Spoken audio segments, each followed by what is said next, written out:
During the past 6 months, a massive protest movement known as the Yellow Vest protests in France have shaken the political establishment. These protests have resulted in hundreds being arrested or injured and about a dozen reported deaths.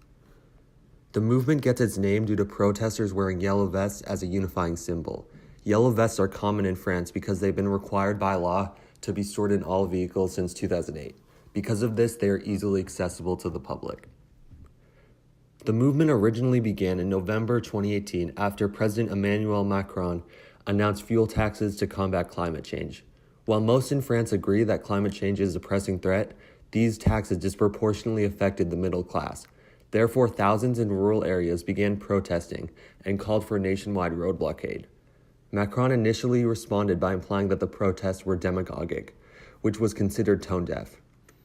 And even as Macron has reversed his position on the taxes, this has not satisfied the protesters, who feel that this move is too little too late.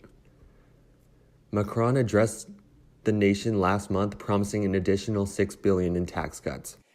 Et il me semble que la meilleure orientation pour répondre aux besoins de justice fiscale n'est pas d'augmenter les impôts de tel ou tel, non, mais plutôt de baisser les impôts du maximum de nos concitoyens, en particulier de toutes celles et ceux. The protesters come from people all across the political spectrum that feel betrayed by politicians. They've all united under their shared belief that France's political elite has favored the rich over working people. As a former investment banker, Macron has been considered elite and even cut taxes on the wealthy as one of his first acts as president.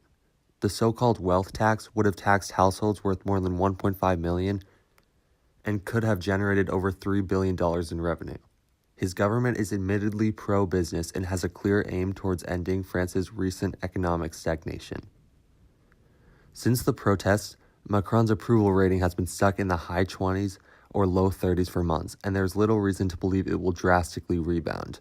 As a result of Macron's lackluster response, his standing has been impaired in France as well as in the world stage.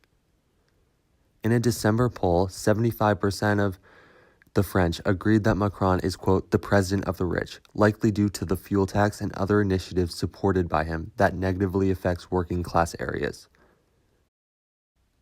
Policy proposals supported by Macron, like increasing the diesel tax and implementing a carbon tax, would almost certainly generate more costs for those living in rural areas instead of cities because of the need for cars. Tous les politiques qui touchent des sommes importantes, mais pour le peuple, il reste que des miettes. Because there are no clear leaders of the protests, the exact goals are hard to pinpoint. While there's no specific agenda, the aims of the protests generally relate to demanding that the president, who has lost public support, resigns. As the protests have intensified, the police assigned with overseeing them have been accused of using excessive force. France has recently changed their laws to give the police more leeway for arresting the protesters, possibly infringing on personal liberties. Tear gas has often been used by the police to attempt to disperse the protests, partially due to threats made against the police. Although the media attention has centered on police clashes with the protesters and property damage, the majority of the demonstrations have been nonviolent.